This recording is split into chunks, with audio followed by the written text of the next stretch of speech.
Phone tapping కేసులో SIT అధికారులు దర్యాప్తు ముమ్మరం చేశారు.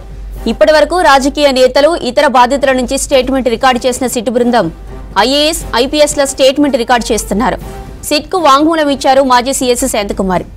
రివ్యూ కమిటీ ప్యానెల్ను ఎస్ఐబీ తప్పుదోవ పట్టించిందని తెలిపారు శాంతకుమారి. ట్యాపింగ్ కోసం ఎస్ఐబీ పంపిన నెంబర్లపై తాను అభ్యంతరం చెప్పినట్లు తెలిపారు. ఫోన్ ట్యాపింగ్ కేసులో సిట్ అధికారులు దర్యాప్తు ముమ్మరం చేశారు. ఇప్పటివరకు రాజకీయ నేతలు, ఇతర బాధితుల నుంచి స్టేట్మెంట్ రికార్డు చేసిన సిట్ బృందం ఐఏఎస్, ఐపీఎస్ల స్టేట్మెంట్ రికార్డు చేస్తున్నారు. సిట్కు వాంగ్మూలం ఇచ్చారు మాజీ CS Shanthakumari. Review committee ప్యానెల్ను SIB తప్పుదోవ పట్టించిందని తెలిపారు శాంతకుమారి. ట్యాపింగ్ కోసం ఎస్ఐబీ పంపిన నంబర్లపై తాను అభ్యంతరం చెప్పినట్లు తెలిపారు. ఫోన్ ట్యాపింగ్ కేసులో సిట్ అధికారులు దర్యాప్తు ముమ్మరం చేశారు. ఇప్పటివరకు రాజకీయ నేతలు, ఇతర బాధితుల నుంచి స్టేట్మెంట్ రికార్డు చేసిన సిట్ బృందం ఐఏఎస్, ఐపీఎస్ల స్టేట్మెంట్ రికార్డు చేస్తున్నారు. సిట్కు వాంగ్మూలం ఇచ్చారు మాజీ CS Shanthakumari. Review committee ప్యానెల్ను SIB తప్పుదోవ పట్టించిందని తెలిపారు శాంతకుమారి. ట్యాపింగ్ కోసం ఎస్ఐబీ పంపిన నంబర్లపై తాను అభ్యంతరం చెప్పినట్లు తెలిపారు. రైట్గా ఇదే విషయానికి సంబంధించిన మరింత సమాచారం సత్యం లైవ్లో అందిస్తారు. సత్యం, ట్యాపింగ్ వ్యవహారంలో మాజీ సీఎస్ శాంతకుమారి సహా ఐఏఎస్, ఐపీఎస్ల ఎంక్వైరీపై అప్డేట్స్ ఏంటి? ట్యాపింగ్ కేసు కీలక మలుపు తిరిగింది. ఇప్పటికే వివిధ రాజకీయ పార్టీలకు సంబంధించి పోలీస్ అధికారుల ఫోన్ ట్యాప్ అయినట్టుగా వారి సిట్టు వారిని వాగ్మూలాలను వారిని విచారిస్తున్న పోలీసులు ఇప్పుడు తాజాగా ఐఏఎస్, ఐపీఎస్ అధికారుల వాగ్మూలాలను కూడా తీసుకుంటుంది. ఈరోజు నిన్నగానే ఈరోజు మాజీ సీఎస్ శాంతకుమారి వాంగ్మూలాన్ని సిట్ రికార్డ్ చేసింది. ఆయనతో పాటు ఐఏఎస్ అధికారి రఘునందన్ కూడా ఆయన వాంగ్మూలాన్ని కూడా రికార్డ్ చేసింది. దాంట్లో గత ప్రభుత్వంలో కీలకంగా ఉన్న సీఎస్గా బాధ్యత నిర్వహించిన శాంతకుమారి ఫోన్ ట్యాపింగ్ వ్యవహారము తనకు తెలియదు, సిట్ కమిటీ తనకిచ్చిన రిపోర్ట్లో తప్పుదోవ పట్టించింది, ఎక్కడ ఫోన్ ట్యాపింగ్ చేసిన నెంబర్లు పూర్తిగా ఓవైపు నక్సలైట్లు లేదంటే ఉగ్రవాదులకు సంబంధించిన అనుమానాలున్న వారి ఫోన్ నెంబర్లు ట్యాప్ చేస్తున్నట్టుగా ఎస్ఐబి తన రివ్యూ కమిటీకి రిపోర్ట్ ఇచ్చింది. వారు ఇచ్చిన నెంబర్లో కూడా పూర్తిగా తప్పుడు సమాచారం ఇచ్చి ఫోన్ ట్యాపింగ్ చేసినట్టుగా తెలిసింది. తనకు తెలిసిన తర్వాత తాను అభ్యంతరం వ్యక్తం చేసినా కూడా సిట్ అధికారులు, ఎస్ఐబి అధికారులు ఫోన్ ట్యాపింగ్ కొనసాగించారనే అంశాన్ని కూడా ఆమె తన వాంగ్మూలంలో సిట్కి చెప్పినట్టుగా తెలుస్తుంది. అంటే గత ప్రభుత్వంలో రివ్యూ కమిటీకి ఇచ్చిన రిపోర్ట్లు, అంటే ఒకవేళ ఫోన్ ట్యాపింగ్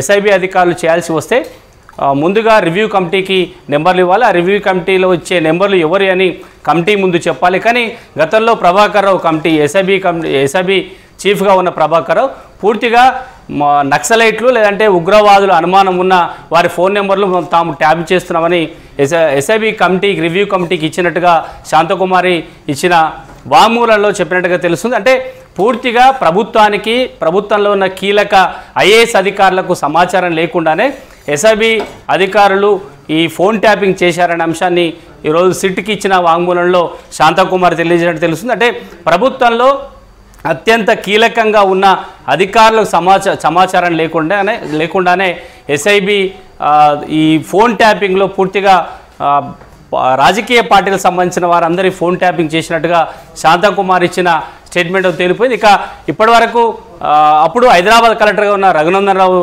స్టేట్మెంట్ కూడా సిట్ వాంగ్మూలం తీసుకుంది. ఇక ఆయనతో పాటు ఇప్పటివరకు ఐపీఎస్ అధికారులు, గతంలో డీజీపీగా పనిచేసిన మహేందర్ రెడ్డి, అదేవిధంగా ఇప్పుడు ప్రస్తుతానికి ఇంటెలిజెన్స్ చీఫ్గా ఉన్న శివధర్ రెడ్డిని, అదేవిధంగా అనిల్ కుమార్, ముగ్గురు ఐపీఎస్ అధికారుల వాంగ్మూలాలను కూడా ప్రస్తుతానికి ఇప్పటివరకు రికార్డ్ చేసిన వారు ఉన్నారు. ఇంకా గత ప్రభుత్వంలో కీలకంగా పనిచేసిన ఐఏఎస్ అధికారులకు మరికొంతమందికి కూడా ఈ సిట్ అధికారులు వాంగ్మూలం తీసుకునే అవకాశం ఉంది. కానీ ఈరోజు ఇచ్చిన సిఎస్గా పనిచేసిన శాంతకుమారి, అంటే ప్రభుత్వంలో చాలా అత్యంత ప్రధానంగా కీలక పాత్రలో ఉన్న ఆమె ప్రధాన చీఫ్ సెక్రటరీగా ఉన్న శాంతకుమారికి ఇటు ఎస్ఐబి చీఫ్ కానీ, ఎస్ఐబికి సంబంధించిన కమిటీ కానీ ఎక్కడ సమాచారం ఇవ్వకుండానే ఫోన్ ట్యాపింగ్ని కొనసాగించారు. ప్రధానంగా 2023 ఎన్నికల సందర్భంగా కీలక నేతలుగా ఉన్న, అంటే గతంలో పీసీసీగా ప్రస్తుతానికి సీఎంగా ఉన్న రేవంత్ రెడ్డి కామారెడ్డి ఎన్నికలకు సంబంధించి కానీ మల్కాజ్గిరి, హైదరాబాద్ పరిసర ప్రాంతాల్లో ఉన్న కీలక నేతలు పోటీ చేసిన నియోజకవర్గాల్లో పనిచేసిన కాంగ్రెస్ నేతల ఫోన్లన్నీ కూడా ట్యాప్ చేశారు. ఆ లిస్ట్ అన్ని కూడా ఇప్పటివరకు ఫోన్ ట్యాపింగ్లో యూజ్ చేసిన నెంబర్లందరినీ కూడా ప్రస్తుతానికి సిట్ ముందు హాజరవుతున్నారు.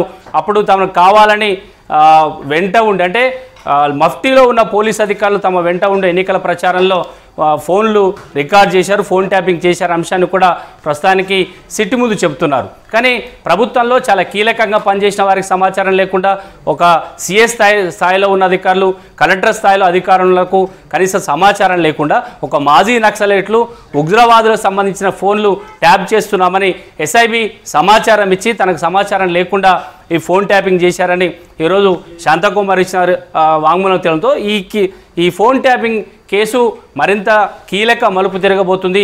కేవలం ఎస్ఐబి కావాలనే ఒక ప్రభుత్వంలో చాలా కీలకంగా పనిచేసిన వారి డైరెక్షన్లోనే ఎస్ఐబి మాత్రమే ఇది ట్యాపింగ్ చేసింది, ఎక్కడ ఉన్నతాధికారులకు సమాచారం లేదని ఈరోజు శాంతకుమార్ ఇచ్చిన వాంగ్మూలంతో తేలిపోయిందని చెప్పొచ్చు.